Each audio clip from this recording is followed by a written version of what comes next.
Under the twin moons of Tirax 9, the scrapyard stretched endlessly like a graveyard of forgotten machines.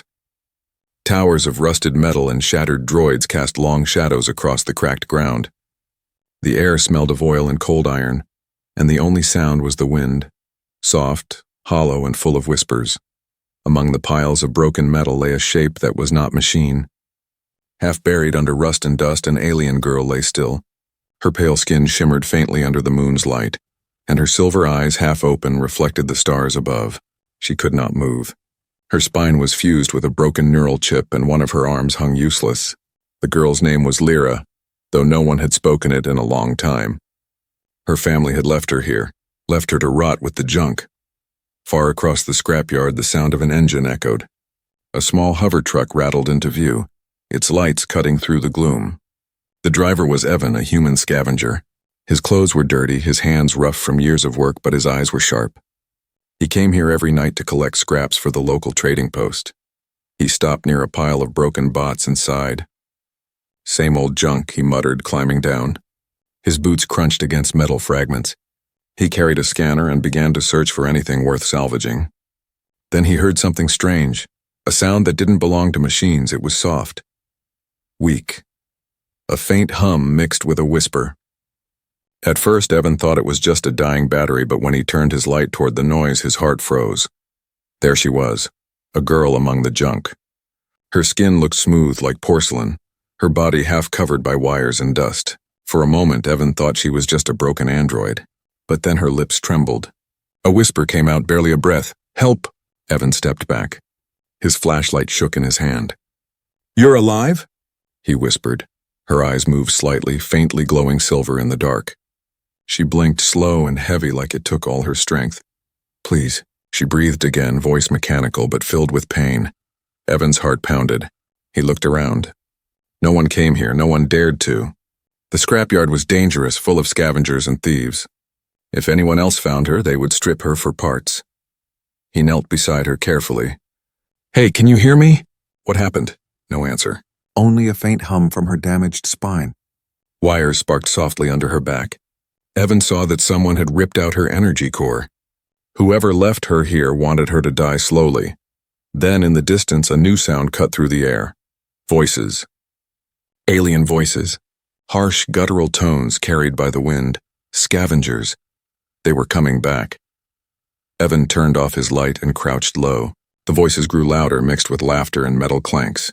Through the shadows, he saw them. 3 alien scavengers dragging bags of parts, their eyes glowing red under their helmets. "Check the south pile again," one hissed. The boss said the Virith girl was dumped somewhere here. Evan's blood ran cold. Virith girl? The name sounded familiar. He looked at the paralyzed alien again, realizing who she might be. The Virith were powerful, rich nobles who ruled the outer colonies.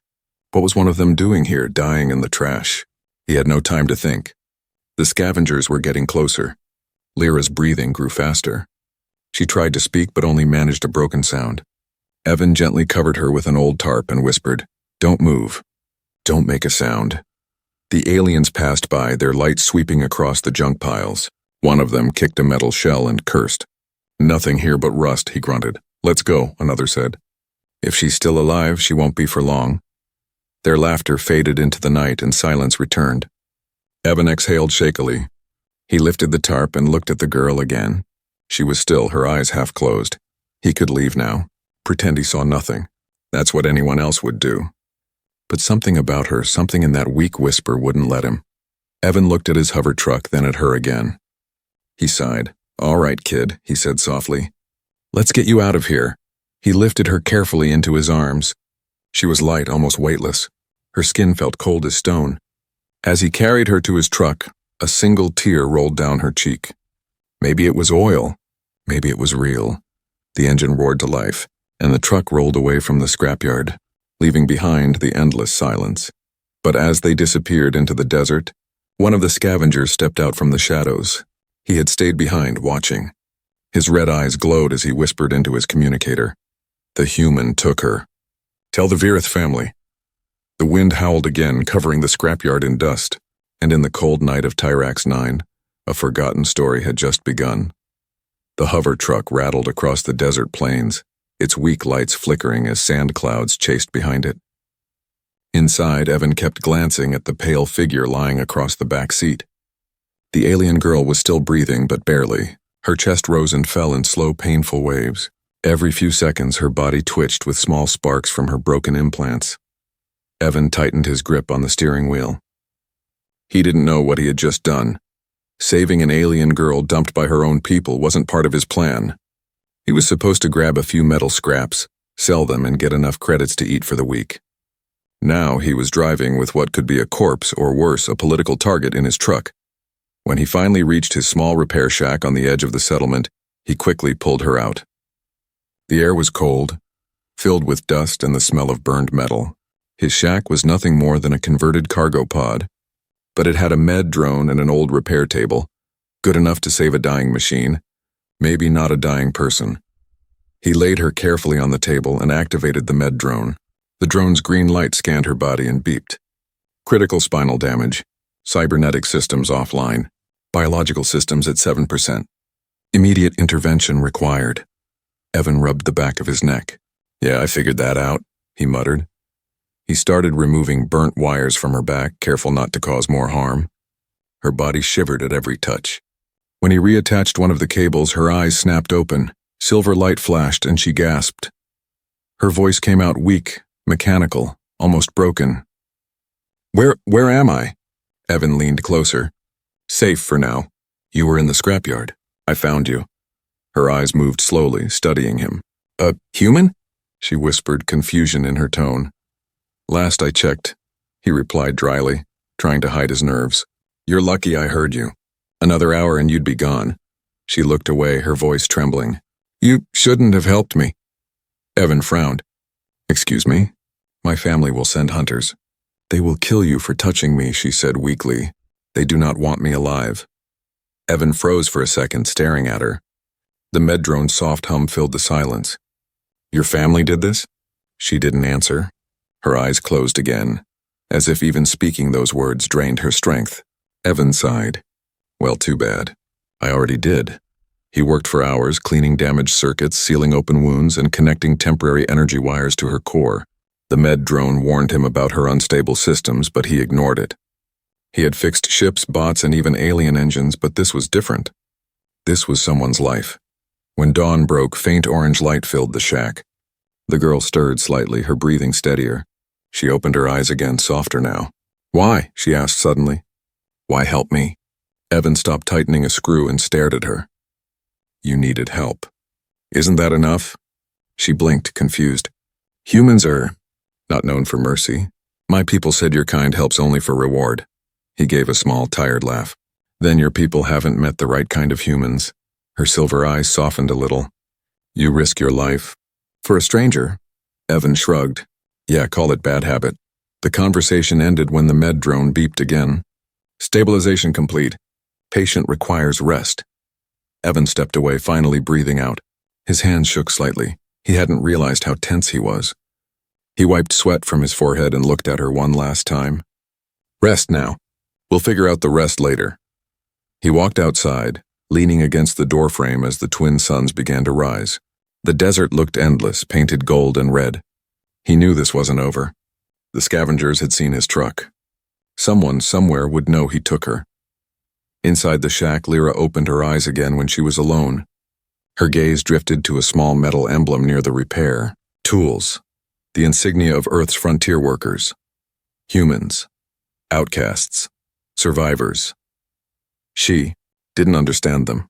She turned her head, slowly toward the small mirror beside the table, and saw her. Reflection. Half alien, half machine, her spine glowing faintly blue. "Why didn't you leave me?" she whispered to herself, a tear tracing down her cheek. Outside, Evan checked his old scanner for signals. His gut tightened when he saw it. 3 incoming heat signatures heading toward his direction. Hoverbikes, fast. He ran back inside and grabbed his pulse rifle. "We've got company," he said, his voice sharp. Lyra blinked. "Who?" "Probably the kind of people who dump someone in a scrapyard," he muttered. Her face went pale.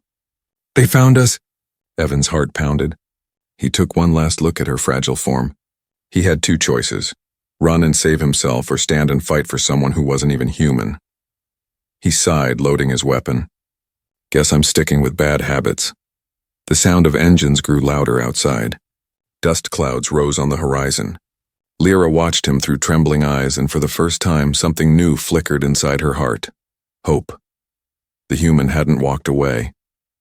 Not yet. The roar of engines shook the quiet morning. Sand and metal dust swirled outside Evan's shack as 3 hoverbikes stopped near the door. Alien voices echoed, cold, sharp, and full of arrogance. Inside, Evan checked his rifle and looked at the girl lying on the table. Her eyes were open now, glowing faintly silver. "Can you move yet?" he asked quickly. She shook her head slowly. "My lower body is still offline," she said, voice weak but calm. Evan gritted his teeth. "Then we'll have to improvise." He pulled a rusty metal crate in front of the door, grabbed a wrench and set up a few makeshift traps, old shock coils wired to explode when the door opened. His hands moved fast, practiced. He wasn't new to trouble. The first alien shouted from outside, "Human! We know you have the Virith girl. Hand her over and we'll let you live." Evan froze for a second. Virith. The same word he had heard last night in the scrapyard. He turned toward the girl. "Virith. That's your family name, isn't it?" Her eyes widened. "Don't say it," she whispered urgently. "Why? Who are you, really?" She hesitated. Her lips trembled, and for a moment she looked almost afraid of her own voice. "My name is Lyra Virith," she said quietly, "daughter of High Chancellor Virith. But I am no one now, my family. Erased me." Evan blinked in disbelief. "Erased you?" "They said I was a failure," she whispered. "I lost control of my own research project. The explosion paralyzed me. My father called me a disgrace. They couldn't let anyone see weakness in the Virith bloodline, so they dumped me in the scrapyard." Evan stared at her for a long second. "That's insane," he muttered. "Family doesn't do that." Her eyes glistened. "You're human. You wouldn't understand what power means in my world." Before he could reply, the door exploded inward. The shack shook as metal shards flew everywhere. The aliens stormed in, armed with plasma blades and scanners. Evan rolled behind a crate, pulling the trigger. His rifle roared, sending electric bursts through the air. One alien fell instantly, screaming as sparks flew from his armor. Another dodged and fired back, hitting the wall just inches from Lyra's head. Evan shouted, "Stay down!" She tried to move, but her legs refused to respond. Frustration burned inside her. She was supposed to be a genius, creator of advanced neural systems, and now she couldn't even stand. The last alien rushed forward, slashing with his blade. Evan blocked it with a wrench, sparks flying between them. The alien hissed, "You have no idea what she is, human. She's worth more dead than alive." Evan pushed back, glaring, "Yeah? Then you're not getting her." He kicked the alien into a wall and the shock trap went off. Electricity surged through the air, knocking the alien out cold. Smoke filled the room and silence returned. Breathing hard, Evan leaned against the table. His shirt was torn, his hand shaking. "Well," he panted, "that could have gone worse." Lyra stared at him, her eyes wide with something she didn't fully understand. "You fought them." "For me," she said softly. "Guess so," he replied with a faint grin. "Didn't exactly plan it." She looked down.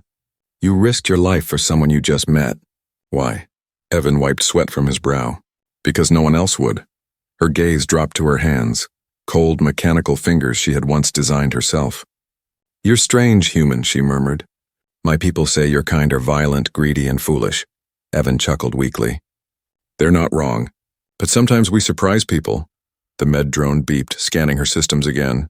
"Warning, neural core unstable. Immediate recalibration recommended." Lyra turned to him, voice steady now. "If I can access your tools, I might be able to repair myself." "I just need time," Evan nodded. "You'll get it. But we've got to move before more of them show up." He started packing what little gear he had, tools, medkits, and spare energy cells. Outside, smoke rose into the morning sky, a signal for anyone looking. As he worked, Lyra whispered, "My father will know you helped me. He will not stop until you're destroyed." Evan shrugged. "Let him try. I've been running from worse things than rich monsters." She smiled faintly, the first real smile since he found her. "You're either brave or foolish." "Both," he said, grabbing her hand gently. "Come on, Princess Scrap, we're getting out of here." Her eyes widened at the nickname, and for a heartbeat a spark of warmth flickered in her chest, a feeling she hadn't known since childhood. As the hover truck roared to life again, Evan glanced at her in the rearview mirror. "You can hide your name if you want," he said softly, "but I don't care who you were. You're not junk to me." Lyra looked out the window at the burning horizon. Somewhere deep inside, the broken circuits of her heart began to hum again. She wasn't just alive. She was being seen. And that to her felt like the first true miracle. The desert sun burned high over Tyrax 9, turning the dunes into a sea of molten gold. Evan's hover truck rattled over the uneven ground, its engines coughing from overuse. In the back, Lyra sat propped up by cushions and spare parts, her eyes half closed as she worked to stabilize her damaged systems. Thin cables ran from her spine into an old power cell beside her, makeshift life support that barely held her together. Evan glanced at her through the mirror. "How are you holding up?" She didn't answer at first. Her metallic fingers moved carefully over the small toolkit he'd given her. "It's enough," she said finally, "but I can feel the neural core failing. I'll need a proper lab soon." "Nearest lab is 2 sectors away," Evan said, "and crawling with bounty hunters by now." "Then we'll need to be invisible," she murmured, adjusting a glowing chip. "My family's reach is long," Evan grinned dryly. "So I've noticed. For a while they rode in silence." The only sound was the hum of the engine and the occasional spark from her cables. Then Lyra spoke again, softer this time. "Why do you help me, human? You could have left me back there. You'd be safe now." Evan looked out at the desert horizon. "Because someone has to do the right thing," he said simply. "Doesn't matter if it pays or not." Lyra tilted her head, studying him. "That kind of thinking doesn't exist where I come from," he smirked. "Then maybe it's time it does." Before she could reply, a loud beeping filled the cabin. Evan's radar flashed red, 3 fast-moving dots closing in. "They found us," he muttered, gripping the controls tighter.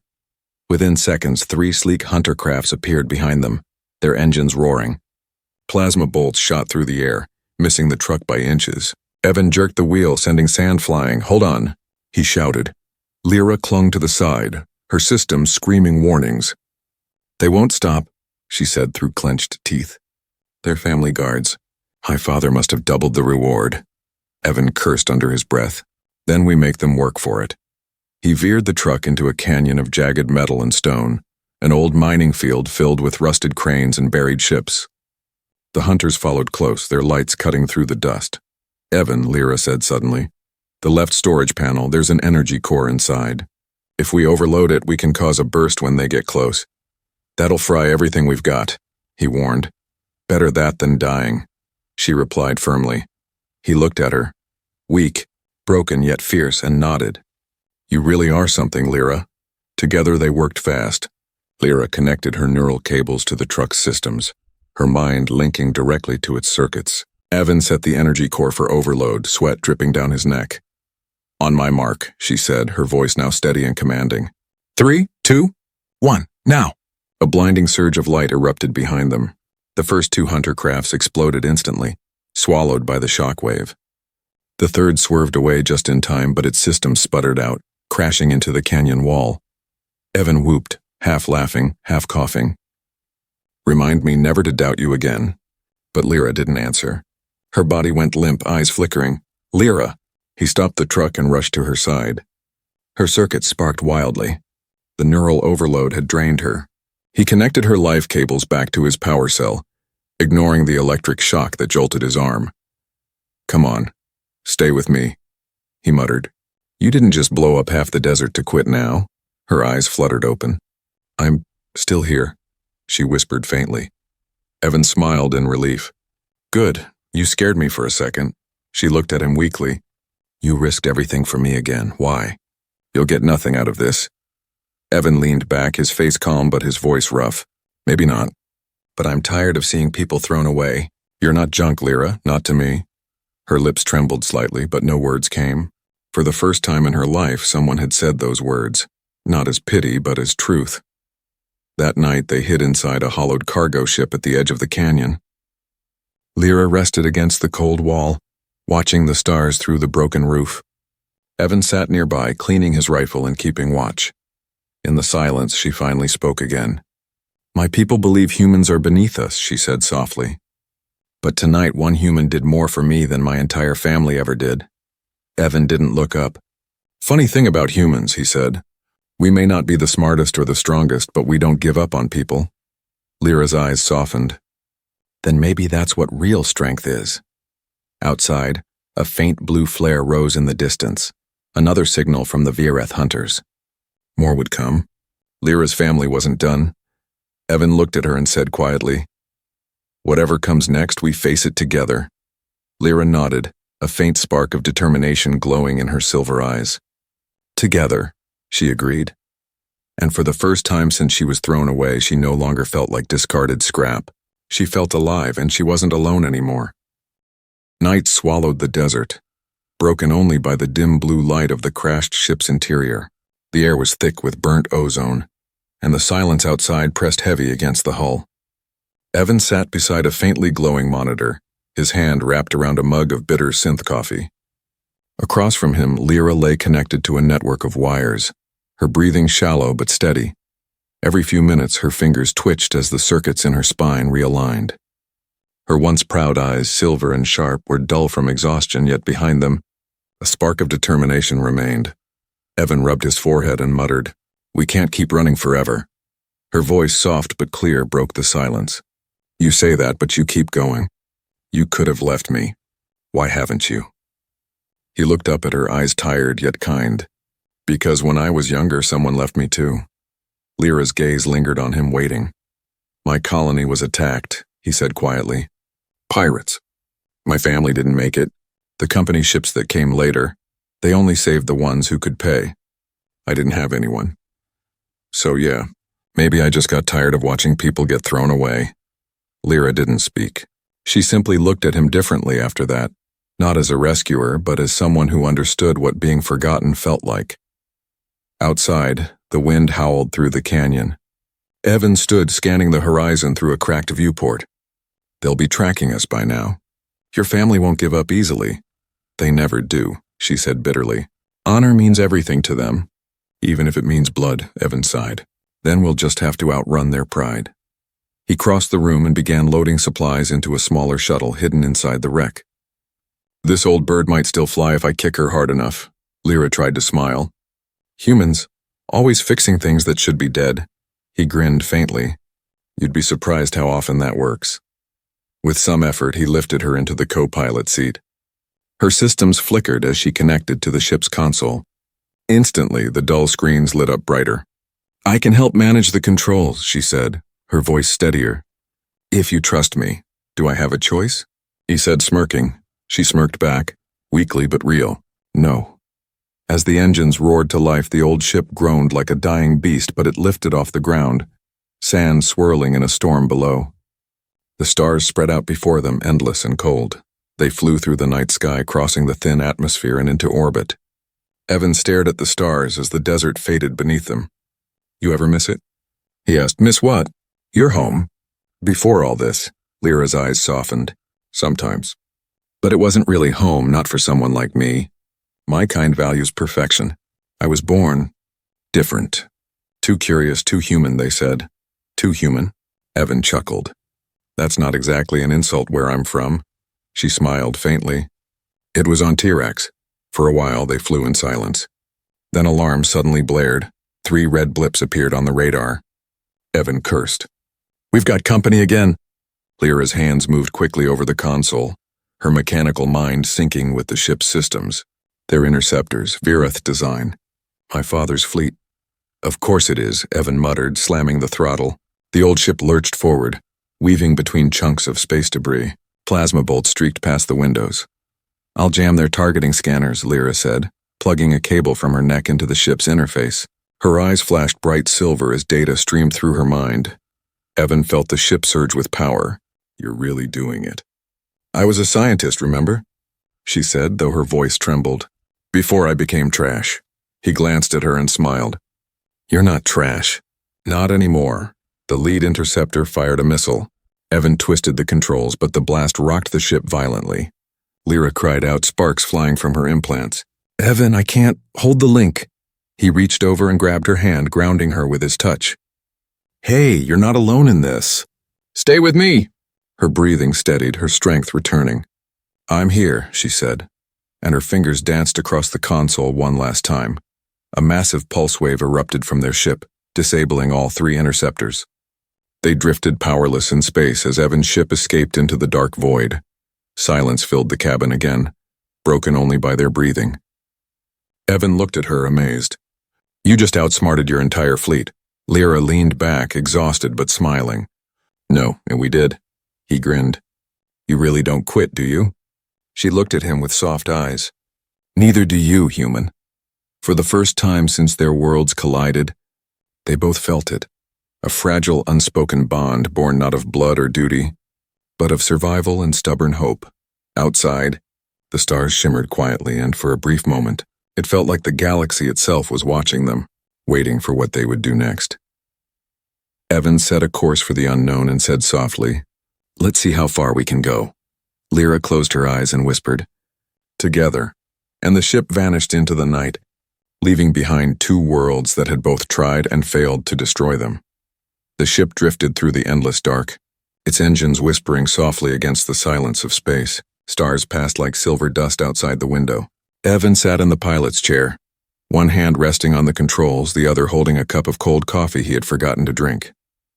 Behind him, Lyra worked quietly, cables connected from her spine to the ship's data core. For days, she had been scanning encrypted files she had taken from her family's systems before her accident. Evan didn't ask too many questions. He only knew whatever she was looking for was dangerous. Finally, the silence broke. "I found it," she whispered, voice trembling. Evan turned his chair. "Found what?" Lyra's silver eyes glowed as a hologram flickered to life in front of them. A glowing sphere filled with strands of light and symbols. "The real reason my family wanted me gone," she said softly.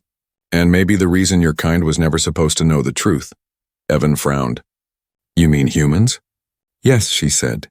"And the Virith." The hologram zoomed in, showing 2 intertwined DNA strands, one human, one Virith, merging in several identical sequences. "We share ancient genetic markers," she continued. "Long before recorded history, both our species came from a single origin world." Evan blinked. "You're saying humans and your people are related?" Lyra nodded. "We were both engineered by the same ancient civilization. My research uncovered that truth.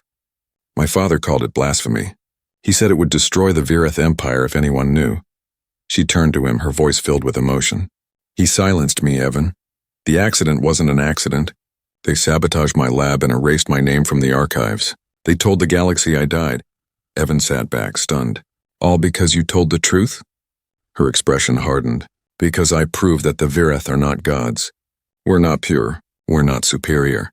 We are family to the species they enslaved and mocked. Humans." Evan stared at the glowing DNA strands, his jaw tightening. "So your people enslaved their own cousins?" "And called it progress," she looked down. "Yes, and that's the secret they'd kill to protect." For a long moment, neither spoke. The hum of the ship filled the silence like a heartbeat. Then Evan leaned forward. "If you have proof, we can send it. Tell the galaxy." Her eyes flickered with uncertainty. "If I do that, my father will unleash the Virith fleet. He'll call it human sabotage. There will be war." Evan smiled grimly. Maybe it's time someone stood up to them. Lyra stared at him, then gave a small, trembling laugh. "You humans, you really don't quit, do you?"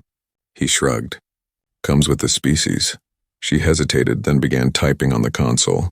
Lines of code filled the screen, her mechanical fingers moving with perfect precision. "I can send the data through a quantum broadcast," she said. "But I'll need your ship's reactor. It's unstable." "Unstable I can handle," Evan said. "Just tell me what to do." For the next hour, the two worked together. The ship's systems whined as Lyra rerouted power to the transmitter. Sparks flew, lights dimmed, and alarms screamed warnings. "Lyra, the core's overheating." Evan shouted. She didn't stop. "If we fail now, everything dies with us. Humanity deserves to know the truth." The energy built higher and higher until the console glowed white-hot. Lyra's silver eyes flared as she linked directly into the reactor network. Her voice echoed through the cabin, distorted and powerful. "To all colonies, to all worlds. This is Lyra Vireth of the House of Virith. The truth belongs to everyone." A blinding surge of light shot from the ship into the stars, a signal bursting across the galactic network. The data spread faster than any fleet could chase it. Every planet, every station, every species would soon know. Humans and Vereth shared the same ancient blood. Then the lights went out. The ship fell silent. Smoke curled from the panels as the reactor cooled. Evan rushed to Lyra's side. Her body slumped forward, the cables from her spine sparking. "Lyra, stay with me." Her voice was faint, barely a whisper. "It's done. The truth is free." He held her hand tightly. "You did it. You just changed everything." Her eyes fluttered open, soft silver light shining through tears. "No, Evan. We did." Outside the window, the stars shimmered brighter than before, as if the universe itself had exhaled after centuries of silence. Lyra smiled weakly. "Maybe now. No one will call humans trash again." Evan brushed the dust from her cheek. "They won't. You just made sure of it." And for the first time since she had been thrown away, Lyra didn't feel broken. She felt human. The stars looked different now, brighter, closer, as if the universe itself had turned its gaze toward two small lives drifting through its endless silence. Evan sat in the cockpit, staring at the wide blue curve of a distant planet ahead. The ship's old engines hummed weakly, running on borrowed power. Behind him, the soft, rhythmic sound of breathing filled the cabin. Lyra was alive, but still recovering. He turned slightly and looked at her. She rested on a padded bench, her silver hair tangled, her eyes closed. Wires ran from her spine into the ship's systems, glowing faintly with each heartbeat. She was no longer the cold, broken figure from the scrapyard. Her presence filled the small space with quiet strength. After everything, after the battles and the truth they unleashed, the galaxy had changed overnight. Messages flooded every network. Humans and Vereth, once enemies, were now facing the same revelation. They shared ancient blood. Riots erupted on some planets, peace marches on others. Old laws crumbled. For the first time, the word human wasn't whispered with contempt. Evan watched the news stream on the flickering monitor. "You did it, Lyra," he murmured softly. "They're listening." Her voice came weak but calm. "We did it, Evan." She opened her eyes, the silver glow softer now. "You gave me a reason to keep breathing." He smiled faintly. "Guess I'm stubborn like that." "You're more than stubborn," she said, sitting up slowly. "You're the proof that humanity never lost its heart." He chuckled. "Careful, people might think you like us." She tilted her head. "I do." The silence that followed was gentle, warm. For a moment, neither of them felt like fugitives. Just two souls who had found something worth saving. But peace never lasted long. The monitor beeped, a transmission incoming. Evan frowned and tapped the control. A holographic image appeared, an alien male with cold eyes and regal armor. Lyra's breath caught. "Father," she whispered. Chancellor Vereth's voice filled the cabin, smooth and venomous. "My lost daughter," he said mockingly. "You've caused quite the mess. Billions now question our place, our power. You've undone centuries of order." Evan stepped forward. "Order built on lies isn't order. It's rot." The Chancellor's eyes shifted toward him with disdain. "A human," he sneered. "How poetic. My daughter reduced to hiding behind a scavenger." Lyra's voice hardened. "He's more than that. He's what you'll never be, decent." Her father smiled coldly. "You think truth will save you? The fleets are already moving. Soon the humans will learn their place again." Evan crossed his arms. "You can't silence the galaxy now." "The data's everywhere," the Chancellor leaned forward. "Maybe, but I can still silence you." The transmission cut. A warning light flashed red. "Missiles inbound." Evan jumped to the controls. "He's tracking us, hold on." The ship jolted as the first blast grazed their hull. Alarm screamed. Lyra grabbed the edge of the console. "He won't stop, Evan. He'd rather destroy me than admit he's wrong." Evan gritted his teeth. "Then we'll make sure his last shot counts for nothing." The ship trembled as he steered it through the atmosphere of the blue planet ahead. Plasma trails burned behind them. The sky exploded in light as missiles followed, slicing through clouds. "Power's fading," Lyra shouted. "Then give me everything you've got," Evan replied. Without hesitation, she pulled the last cable from her spine and connected it directly into the ship's reactor. Her energy surged into the engines, glowing brilliant silver. "Lyra, you'll burn yourself out," Evan yelled. Her voice was steady. "Better to burn saving something than rot pretending to be perfect." The ship shot forward like a comet, the missiles exploding harmlessly behind them. They dove through the clouds, engines screaming, until they finally broke free into calm skies above a quiet ocean. Evan steadied the controls, heart pounding. The storm was over. He looked back. Lyra slumped against the seat, weak but smiling. Her eyes shimmered softly. "Told you. I'd never stop fighting." He reached over and took her hand gently. "Neither will I." They landed on a small island hidden beneath strange blue trees. The air was fresh, filled with the sound of waves. Together they stepped out of the ship, breathing in the peace they had earned. Lyra stood with new cybernetic legs, sleek and beautiful, built from human parts and Virith design. Each step was careful, shaky, but real. Evan watched with quiet pride. "Looks like you're walking again." She smiled at him, eyes bright under the twin suns. "Because of you?" He shook his head. "No. Because you decided to live." For a long while, they stood watching the sky, the same sky that had once separated their worlds. Now it felt like home to both. Lyra turned to him. "What will you do now, Evan?" He shrugged. "Fix things." "It's what I do, and me?" He smiled. "You already did." She laughed softly, the sound light and alive. "Then maybe we fix the galaxy together." He looked at her, sunlight glinting off her silver hair. "Yeah," he said quietly. "Together." As the camera pulled back, the ship stood beside them, half human, half alien, just like the two who now walked side by side beneath the endless sky. And on that small island, where scrap had once meant worthless, something new began. A story not of metal or machines, but of hope. The scrap princess and the human mechanic had rewritten the stars, not with power but with compassion. And somewhere, far beyond the horizon, the universe whispered their name.